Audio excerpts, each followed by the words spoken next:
Genius the game revolves around 3 people. Rex is 16, a minor, and a genius programmer who lives in the US of A, minor. About 2 years ago when he was 14, and this is deep, his brother Teo disappeared, but he couldn't call the cops to find him because of his parents' immigration status. Immigrated. That was their status. That's the joke, guys. There it is right there. The only thing we really know about him is that he got involved with this group of hackermans called Terminal, and that he doesn't trust anyone. To cope with his brother's disappearance, Rex sits down and codes Walkabout, a program that can track someone with one click of a button. It really sucks because he sucks, am I right? Wait, hold on, I'm getting a call. Hello? He does suck, right? No? Really? Alright, by the way, when you're at the store, could you pick up some apple juice for me? Yeah, no, that should be fine. Alright, thanks. Bye. He does suck. Also, his program is pretty useless, but we'll get back to that later. The second member of the trio is Tundi. He's 14, a minor, and lives in Nigeria. Oh yeah, he's also a mechanical genius. The word genius is going to be said so much in this video. He brings power and internet to his small village. So, he's like MacGyver on the $1 menu at McDonald's, and he's also underage.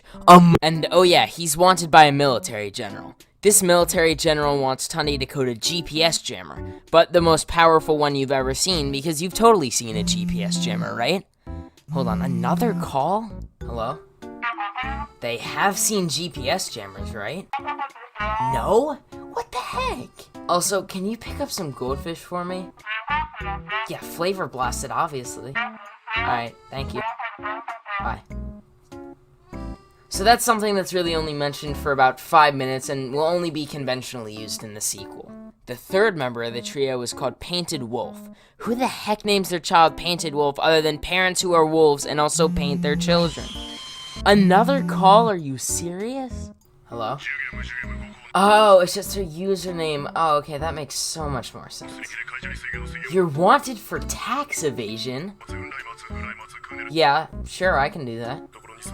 Yeah, just meet me in the pink slide at the McDonald's play place. Okay. Bye. She's 16, lives in China, and doesn't let anyone know her real name. Eggshell Painted Wolf.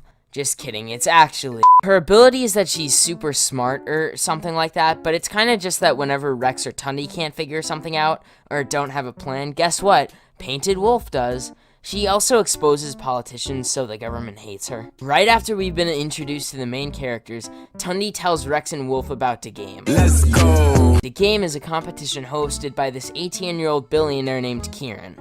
200 of the smartest kids, not me, so 200 of the smartest kids in the world will be flown into Boston and will go through this big brain contest or something like that, and then the winner will get a high-tech lab wherever they want in the world and enough resources to run it. So Wolf and Tundi make it into the game easily. Let's go! And Rex hacks into the game site so that he gets in because he wasn't originally invited. But we don't need to talk about that anymore because there aren't any consequences about that anyway. From the first 2 pages, this book kind of seemed like a combination between Max Einstein by James Patterson and Charlie Thorne by Stuart Gibbs. Max Einstein being the whole kid genius part, and Charlie Thorne by Stuart Gibbs being the whole wanted by a major corporation thing. So it kind of works out. So I kind of had high expectations. That's where the expectations end though. Just like me when I was born. There's gonna be a lot of stupid stuff in this video. Just like me. Before Rex starts on Walkabout, he triangulates every object in Teo's room to try and figure out where he is. Do you hear how stupid that sounds?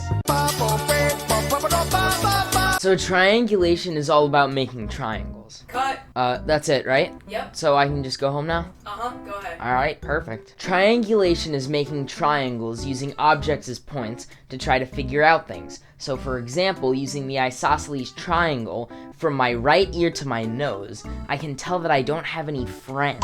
But the problem is, how is that supposed to help you figure out where a person went? It's like, oh, that USB drive's right there, but there's also a sock right there. So now we have the exact coordinates of where Teo is. Nice. I mean, this kid measures light to try and find his brother. Please somebody help me. I'm tired of this book. I just want to be done with it. Please just. So then we get on to Walkabout, the missing person app. It tracks people using purchases. So basically what Rex did is that he figured out how to use credit card information. Wow, so smart. And yeah, it's a pretty smart way of tracking someone because that technology already exists. Plus, if Teo was so paranoid in the first place, why would he be using a credit card? Wouldn't he be using cash? Already, that would be deeming Walkabout useless anyway. So Rex also needs to use a quantum computer to run Walkabout, but then how did he code it in the first place? How did he test it? And how does he know that everything works if you need a quantum computer to run it in the first place? It doesn't make sense. Also, there are very few quantum computers in the world, so obviously there's just one at the place where they're running the game, of course, because everything makes sense. Of course, not everything is about Rex. Genius the game constantly keeps switching perspectives between Rex, Painted Wolf, and Tundi, and I actually really like this constant point of view change. There was a writing technique in this book that I haven't really seen before, where a character learns a vital piece of information when they're not in the first person, and I actually like that a lot. So everyone flies into Boston, and then the game starts or whatever, and then about halfway through, Kieran actually cheats and shows Painted Wolf what they're gonna have to do for the next part. Why does Kieran do this? What the Kieran doing? He probably does this to move the plot along and also so that Tundi can win, but I'm not really sure because this was never explained. Also, for the rest of the series, Kieran is just obsessed with Painted Wolf for no clear reason. It's also super easy to predict that Kieran is gonna be bad because he's just like every other villain where they believe in equal rights but also have to destroy half of the world. But uh-oh, Rex is being kicked out of the game because he originally cheated to get in. Just kidding, Kieran selects him to join his company for a revolutionary project. I'm so done with this book. Please somebody just help. And oh yeah, remember that GPS jammer that Tundi has to make for the general? Well, Rex programs the software for it in about 2 seconds flat, but apparently he also puts in some invisible code in the script so that he can deactivate it whenever and wherever he wants. This is never explained how he does it, but it does not sound like it's possible. So the next part of the game comes, and contestants have to break into this safe and retrieve a laptop or something like that. And Tundi made a robot so that he could break in, but then suddenly another team hijacks his robot so now he can't move it, but then he just believes in himself and he can move it. I'm so tired of this. So Tundi wins the game, but it doesn't really matter because there's this huge cyber leak. Apparently from the quantum computer that Rex was using to run Walkabout, there was a huge cyber leak all over the world. So pretty much Kieran just set Rex up, whoop-de-doo, who could have saw that coming?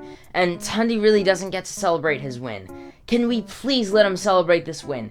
I know he's my favorite character, and I know that I'm really biased, but let him win! Just let the cyber leak happen the next day. It's only gonna be like half a page, if that, to do, and it's really not that hard. Kieran then reveals his plan for Rama, basically just the internet 2.0, but it's controlled like tenfold more, and also from one single computer. But you probably shouldn't have told Rex this, because with the logic used from the rest of the book, he could easily hack into this thing.